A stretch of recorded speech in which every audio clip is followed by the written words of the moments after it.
Hey cuties, this is your girl Yana of Yana's Eyes. I just hopped on for a tutorial on this glitter glam look.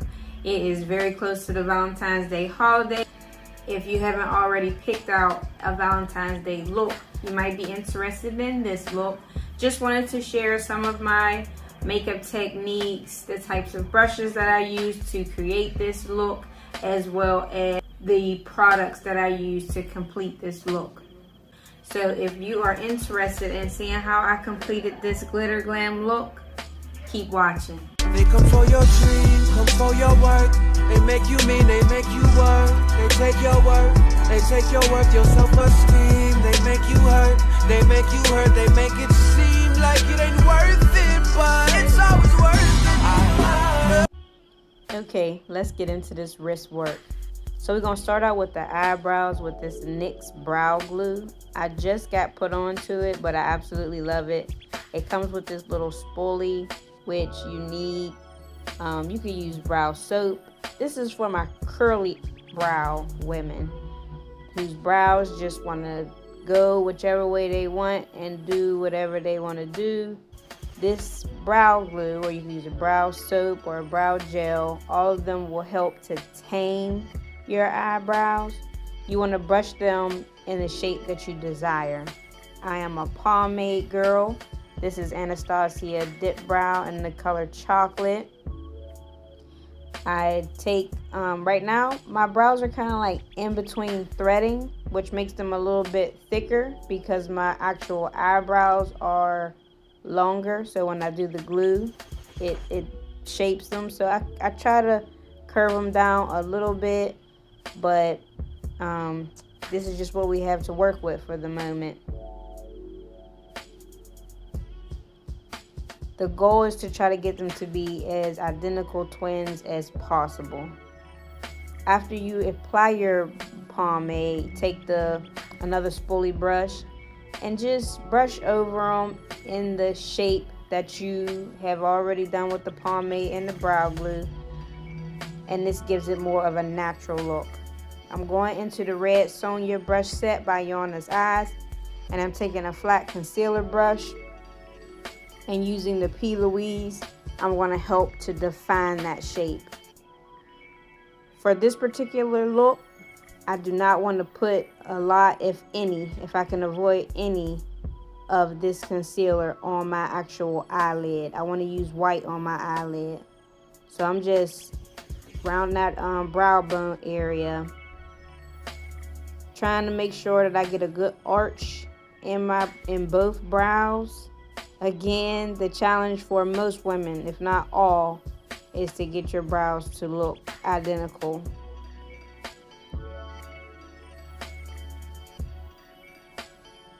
Okay, you always want to make sure that you blend out these concealers because you don't want any type of creasing, or if it's splotchy, then it's going to make your eyeshadow look splotchy. So again, the concealer that you want to apply is to give a more defined shape, and then I try to use a concealer that's as closest to my skin complexion as possible. It just helps the blending out process a little bit easier.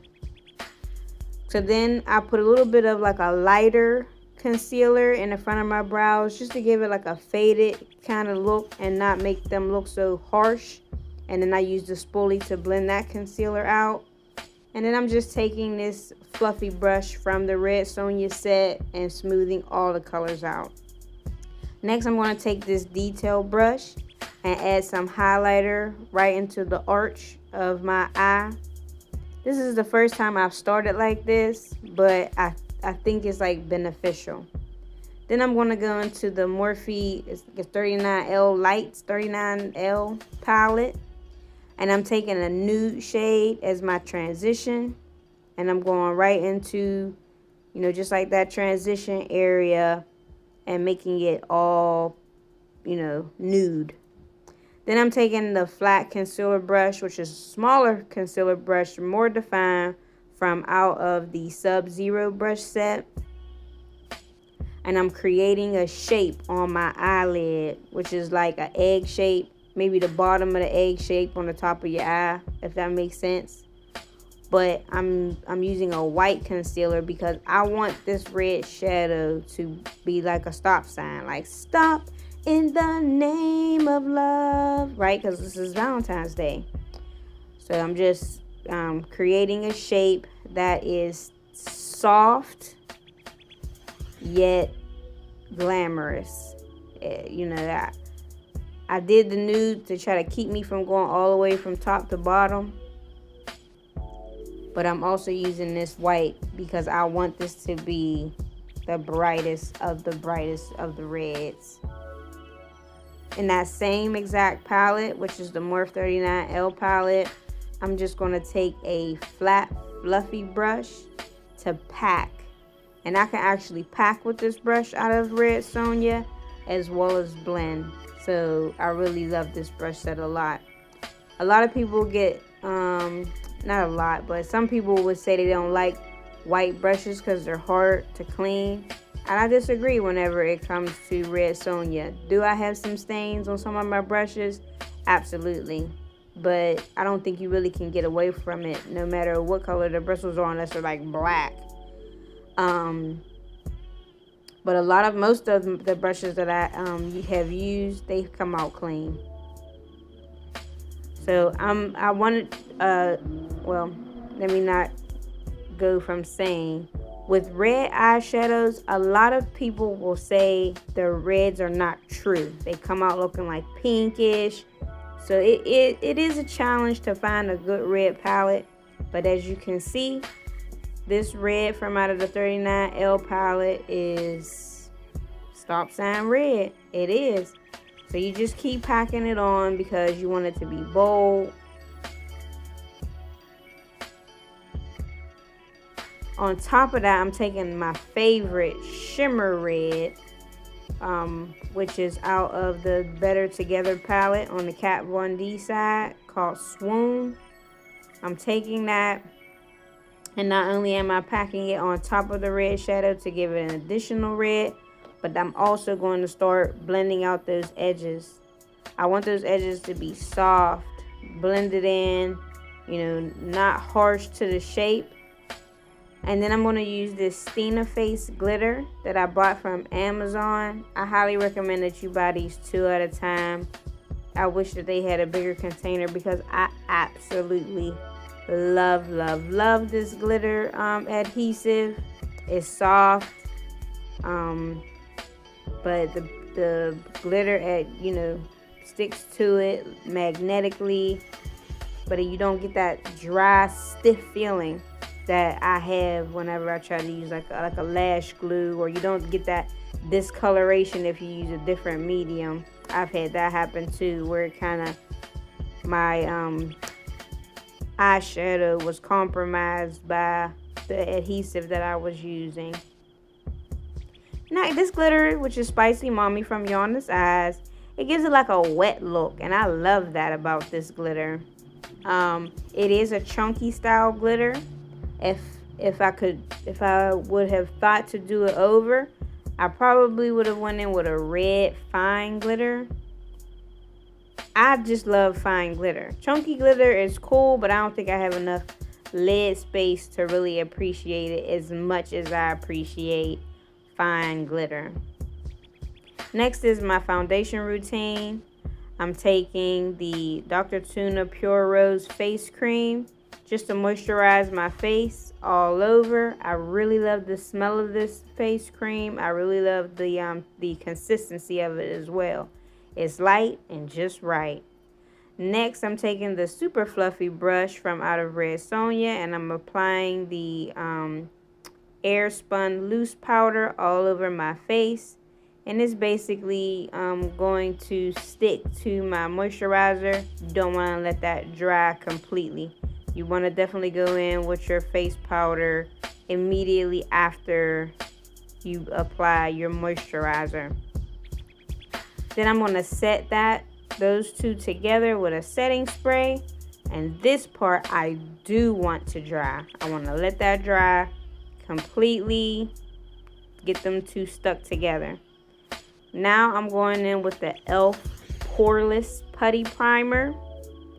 I have been messing around with different types of primers because I appreciate a really matte look, and I am combination skin type. I mean, I'm not super oily, but I'm not super dry either.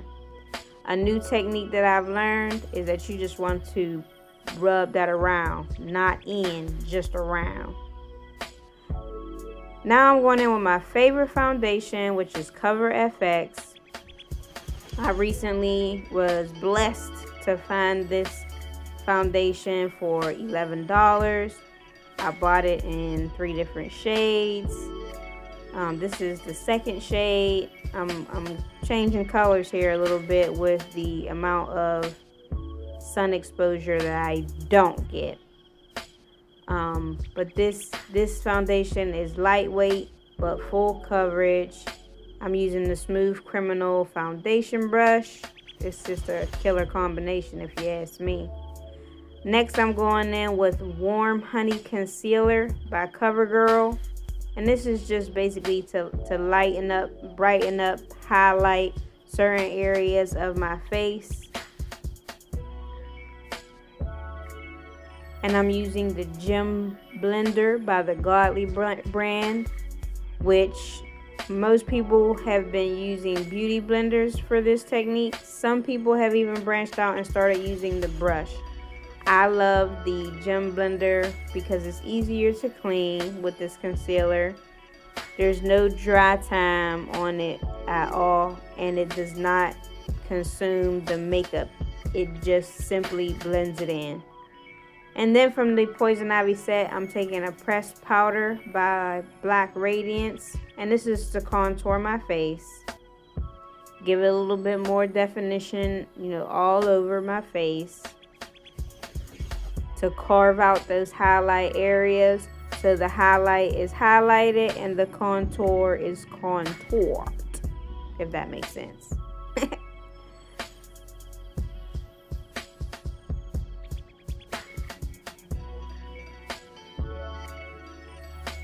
And next, what I'm going to be doing is I'm taking a setting powder from Maybelline in the shade Deep 35, and I'm going over the Warm Honey Concealer by CoverGirl, and that's just to turn down the highlight a little bit. The highlight that I want to be turned up is the Gold Shimmer powder that I will soon place, but this is so that my contour is not that harsh. This is all going to look like a part of my skin. It's all melted in. I mean, of course I'm going to look like I have on makeup, but it's going to give you a natural vibe and not such a harsh type of contour, which I have been guilty of in the past. So this dense brush from the Red Sonja set is what I'm using to just get rid of some of the excess setting powder, as well as I'm going in with the same brush with a bronzer. And this bronzer is going to help me blend the contour and the highlight together so that you don't see that harsh transition. And then I'm going to set it all with setting spray. And while my face is still moist, I'm going to add that highlighter. This is the Kiss highlighter. I found it on Amazon. My friend told me about it at her beauty supply store, but I did not find it in mine. So I was able to find it on Amazon. I'm going to take the purple shade from the Crayon Case Blush Binder, and I'm going to start on the apple of my cheek, and just like that Nike check, I'm just going to take that blush in the same area as the contour, and that is to blend the highlight, the contour, and the blush all together as one. Again, I want it to look like my face, even though I have makeup on it, of just a very beautiful version of my face. Not like a mask or anything like that. Blending is very important whenever it comes to makeup. After I apply my eyeliner, which I have from Pharmacy, I'm going to prep my lashes, which is in the style Rude Gal by Yana's Eyes. Then I'm going to take the Dr. Tuna Vegan Mascara and prep my eyebrows. I try to go down because my goal is to sit these artificial lashes behind my real lashes. Whenever you apply glue, it's important, it's imperative that you allow the glue to dry down a little bit so that it's tacky. Because 9 times out of 10, wherever you place your lash is right where it should be. So you want that thing to stick and not slide. I'm using a Cold Brew Brown Lip Liner from NYX. And I'm just using that to trace my lips. And then I'm going to be applying 1995 lipstick by Pat McGrath. Because of the glitter and the bright red shadow, I decided to turn this lip down. And then I'm also using a gloss balm or a lip balm, also by Pat McGrath, to give it a little bit of shine. This, you know, the eyes are glistening, so therefore I want the lips to do the same thing. Because some of that 1985 took over, I went back in with my pencil to carve out the shape of my lips. And then I went in with a detailed lip brush from Red Sonja to blend it all together. You can kind of tell whenever your glue is tacky and ready, because if it goes on white, it will be almost clear with just a little bit of white spots here and there. And that lets you know that you're ready. I have difficulty with lashes sometimes because my natural lashes are longer and they're curly. And sometimes I can have the misfortune of placing them in on wrong. Today I had this Forrest Whitaker thing going on where one eye just wasn't woke. I'm not sure if I was crushing my real lash or possibly if I had an allergic reaction to this Neutrogena that I put on my face again. But this is the final look. I love, these are my favorite lashes. Let me know how you feel about it. I did the whole look. Earrings, dress. I'm Valentine's ready. So this is the complete look. I am definitely ready to go and enjoy myself somewhere for the day of love. Make sure you give a like to this video. Leave a comment below and let me know how you're feeling this glitter glam look. If you are a first-time viewer, don't forget to hit that subscribe button so that you are made aware every time I upload content. Down below you will find a list of links to all of my social media sites as well as my website where you can purchase the lashes, glitter, and brushes, as well as my social media handles on Instagram, Facebook, and TikTok. So this is your girl Yana of Yana's Eyes saying thank you for stopping by, and I'll see ya when I see ya. Peace. They come for your dream, come for your work. They make you mean, they make you work. They take your work, they take your worth, your self-esteem. They make you hurt, they make you hurt. They make it seem like it ain't worth